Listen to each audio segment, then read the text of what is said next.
राजीव रोहिला जी, दिल्ली से। राधा वल्लभ से बोल। गुरुजी, मेरे मन में बहुत भाव उठते हैं कि मैं खूब दान पुण्य और गरीबों की सेवा करूं, लेकिन मेरी स्थिति इतनी अच्छी नहीं है मैं कुछ सेवा कर सकूं। हाँ, सेवा करना उतना महत्वपूर्ण है जितना भाव उठना महत्वपूर्ण है। समझ रहे ना? आपके अंदर जैसे भाव है कि ऐसा ऐसा करूं, ऐसा ऐसा करूं, आपकी उन्नति हो जाएगी।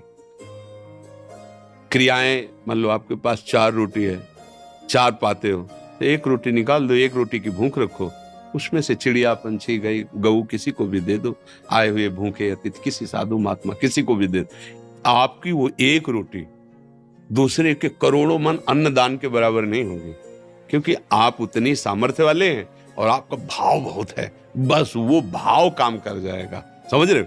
और अगर कहीं नाम वाम की प्राप्ति के लिए हो, जैसे आजकल लोग पंखा लगवाते हैं तो पंखुड़ी में जिला, नंबर पूरा सब दे देते ना। एक पंखा लगाया और पूरा नाम और पूरा मतलब पूरा पता उसी में लिखा हुआ है। ये सब केवल मलिनता है, अहंकार की मलिन। ये सब नहीं, अपने पास है उसी में से हम 4 रोटी है, 3 में काम चला लेते, 1 रोटी में आधी रोटी पक्षियों को डाल दिया, आधी गौ को पवा दिया, कभी किसी भूखे को पवा। ज्यादा कोई ऐसा अवसर है तो आज हम उपवास कर लेते, 4 रोटी किसी को पवा देते। इससे बड़ा कोई दान नहीं, ध्यान रखना।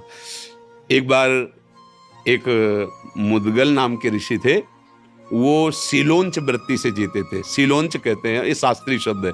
जैसे किसान अपनी फसल काट ले जाता है, फिर जो बालियां और दाने पड़े रहते हैं उसे सीला कहते हैं, सील। और बाजार में जहां अन्न बेचा जाता है वहां से सब उठ गया, अब जो दाने पड़े रहते हैं उसे उंच कहते हैं। सील और उंच, इन दोनों वृत्ति से वो अन्न इकट्ठा करते थे। तो बड़ी मेहनत के बाद मान लो 15 किलो लगभग हुआ, इससे ज्यादा नहीं, क्योंकि किसान तो सब अपना ले गया।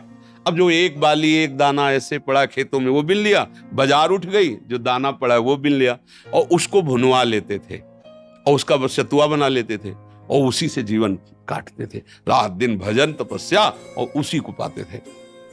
पर उनका ये नियम था, अगर उनके पास कोई आ गया तो भूखा नहीं जाने देते थे।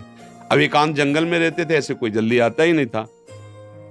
एक बार उनकी परीक्षा के लिए ऐसा हुआ कि आगे एक ऋषि रूप में बैठे, सब सतुआ पा गए पूरा। उन्होंने एक बार भी नहीं रोका कि मेरा क्या होगा, और पानी पिया, मुंह पोछा, चल दिए। तो जो वहां सतुआ के कण गिरे थे ना, तो एक नेवला वहां से निकला, तो आधे शरीर पे सतुआ का कण लगा तो स्वर्ण का हो गया, तेजस्वी। राजसूय यज्ञ जब युधिष्ठिर जी की हुई तो वो ऐसे से घूम रहा था जहां सबको पवाया गया।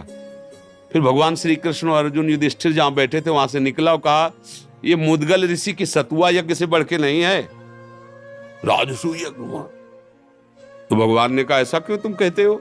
बोले, देखो सतुआ के कण लगे थे तो आधा में स्वर्ण का हो गया, यहां सब जगह घूमे आए, हमारा एक बाल भी स्वर्ण का नहीं। तो हमारी बात समझ रहे ना? कितनी कठिन मेहनत से बीन बीन कर दाना वो एकत्रित करते, तो उनके द्वारा सतुआ यज्ञ की बराबरी भगवान जहां बैठे राजसूय यज्ञ नहीं हुई। हमें जरूरत नहीं कि हमारे पास धन आवे, हमें जरूरत है जितना हमारे पास है उसमें से अपने परिवार का पोषण करते, अगर 1 रोटी भी बाहर दे, वो बहुत बड़ा दान। समझ रहे ना? आपका भाव होना चाहिए। संपत्ति खास बात नहीं है, खास बात भाव है। भाव है ना, तो भगवान आपकी हर सेवा स्वीकार कर रहे हैं। काश हमारे पास ऐसा होता तो भगवान को फूल बंगला बनाता, प्रभु उसमें बैठते, 56 भोग। अब लग रहा है, हो रहा है, आपको इसका फल मिलेगा। ये कलयुग का विशेष प्रताप। कलिकर एक पुनीत प्रतापा, मानस पुण्य होई और नहीं पापा। तो इसलिए धन की आकांक्षा तो मत करो, पर भाव जो है उसमें जो है उसको सुरक्षित रखो, ये आपको लाभ प्रदान करेगा। और ये मत रखो कि ये गरीब है, मैं बड़ा हूं इसलिए दे रहा हूं। नहीं नहीं, मुझे भगवान इस रूप में आके सेवा का सौभाग्य दे रहे हैं, ऐसा भाव। और धनी है मान लो ऐसे, चल बांट दो इनको, तो पुण्य तो मिल गया, लेकिन जो उसका लाभ मिलना चाहिए वो नहीं मिलेगा। इसका लाभ सीधे भगवान प्रसन्न हो जाए, सबके हृदय में भगवान बैठे, ये तुमसे हो सकता है। सबके प्रति भगवत भाव, अवसर मिल जाए, मृदु वचन, जल और रोटी का टुकड़ा, ये तो कोई भी दे सकता है।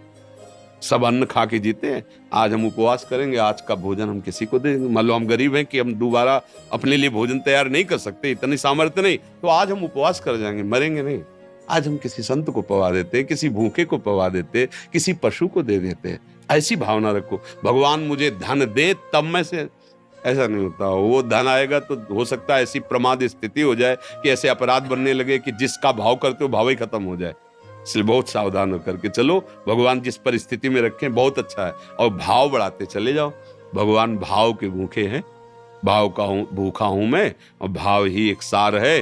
भाव से मुझको भजे तो भाव से बेड़ा पार है, भगवान के वचन।